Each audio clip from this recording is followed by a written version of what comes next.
Passages from Civias allowed and declared them genuine. So Hildegard had, in effect, received the ultimate permission slip from Rome itself, and she used it with an enthusiasm that borders on glee. Historians still argue whether Hildegard's extraordinary defiance was a function of personal courage, strategic genius, divine calling, or a neurological profile that processed the world differently. That simply did not process social hierarchy the way most brains do. And again, the answer is almost certainly all of the above, tangled so tightly that separating them destroys what you seek. She was the Sibyl of the Rhine. She was a doctor of the Church, though that title would not come for another 862 years. She was a woman who saw the universe in blazing light and refused, absolutely refused, to close her eyes.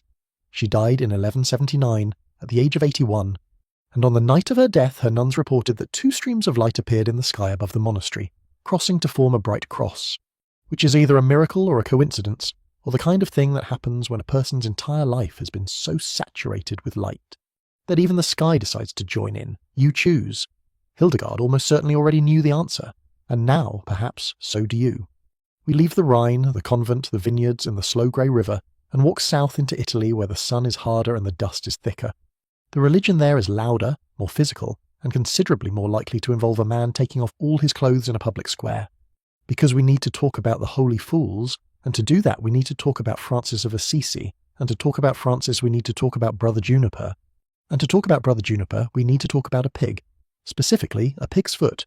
You are in a Franciscan friary in the Italian countryside. It is the early 13th century, the stones are warm under your sandals and someone is sick, one of the brothers, lying in bed, feverish and miserable. He wants a cooked pig's foot and has mentioned this several times. The other brothers have nodded sympathetically and done absolutely nothing. They are Franciscan friars who own nothing, have no pig, and have more pressing concerns than one man's deeply specific pork-based cravings. Enter Brother Juniper. He's heard about the pig's foot situation and is concerned, the kind of concern that does not pause to consider secondary consequences. This is a trait that will define his entire career as a Franciscan, and provide enough material for what amounts to a medieval slapstick comedy special. Juniper goes to find a pig. He finds one in a field, presumably someone's pig. This does not slow Juniper down even slightly. He has a knife. He has a sick brother. The equation is simple. Sick brother wants pig's foot, pig has feet, Juniper has knife. He approaches the pig. He removes a foot. He leaves the rest of the pig, alive, now extremely unhappy, and conspicuously 3-legged. He goes back to the friary, cooks the foot, and brings it to the sick brother with the radiant satisfaction of a man who solved a problem through direct action. The pig's owner is, understandably, furious. He arrives at the friary shouting, calls the friars thieves, calls them liars, calls them names the hagiographers probably cleaned up. The other brothers are mortified. Francis is summoned, and Francis, himself no stranger to dramatic public behaviour, listens carefully to the whole story. Then he does something remarkable. He turns to Juniper and tells him to apologise, not for cutting off the pig's foot, but for upsetting the man.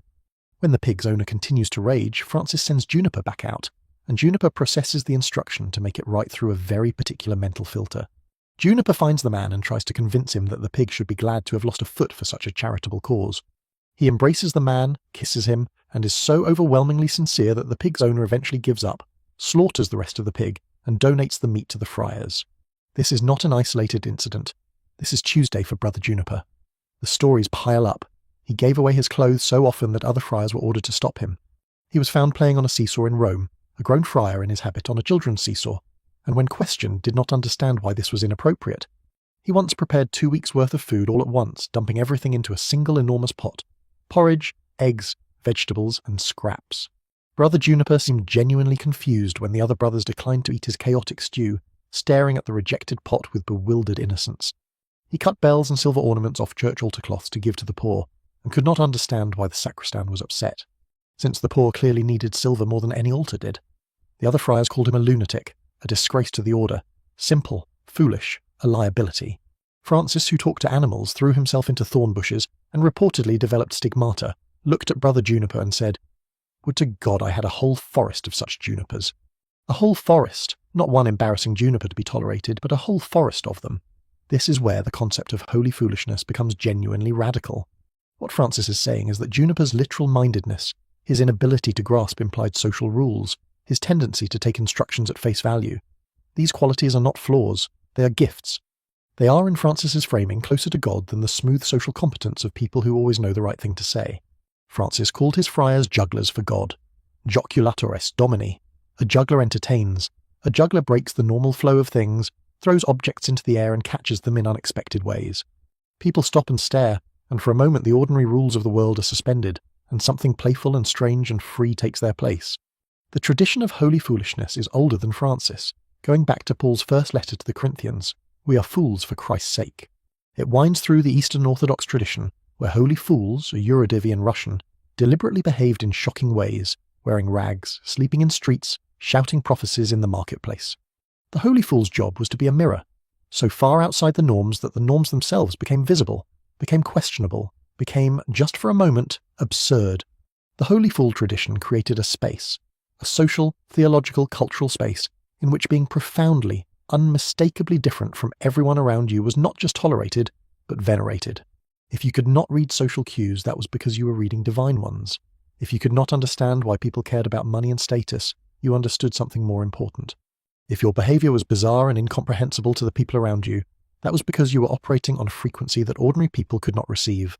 Historians still argue whether the holy fool tradition was genuinely accepting of cognitive difference, or merely a subtle form of containment, managing disruptive individuals by assigning them a respected but marginal role.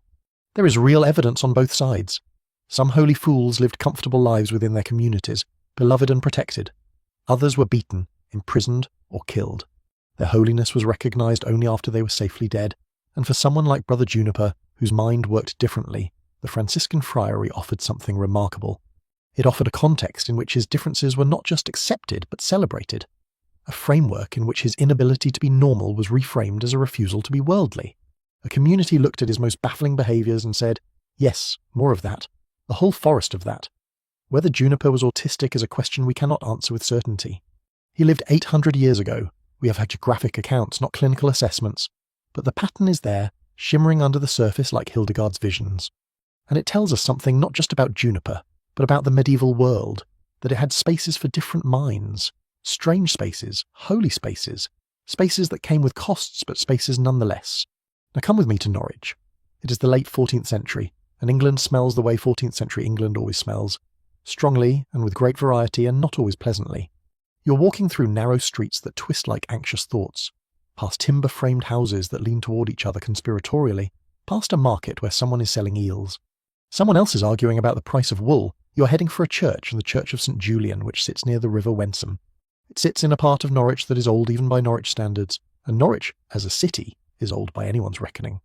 You approach from the north side, and at first it looks like every other medieval parish church. Stone walls, small windows, a tower that does not quite commit to being tall. But on the south side, attached to the church like a barnacle on a hull, there is a small room with 3 windows, one opening into the church. One window opens to a servant's quarters, so food can be passed in and waste passed out. One opens to the outside world so people can come for advice, counsel, and prayers. Inside this room, a woman is sitting. She has been sitting here for a long time. She will sit here for a long time more. Her name is Julian. She's writing a book that will not be widely read for another 500 years, and when read, it will prove one of the most extraordinary theological works in the English language. It is called Revelations of Divine Love, and it is the first book written in English by a woman that we know of. There are probably others. History has the memory of a goldfish when it comes to women's writing. But before we talk about what Julian wrote, we need to talk about how she got into this room. The process of becoming an anchorite is one of the most extraordinary rituals in medieval Christianity, and it tells you something important about the relationship between enclosure and peace. The ceremony is, essentially, a funeral. Your funeral while you're alive. You attend your own last rites. The bishop performs the commendation of the dying over your living conscious body. Prayers are said for the repose of your soul. You're sprinkled with holy water.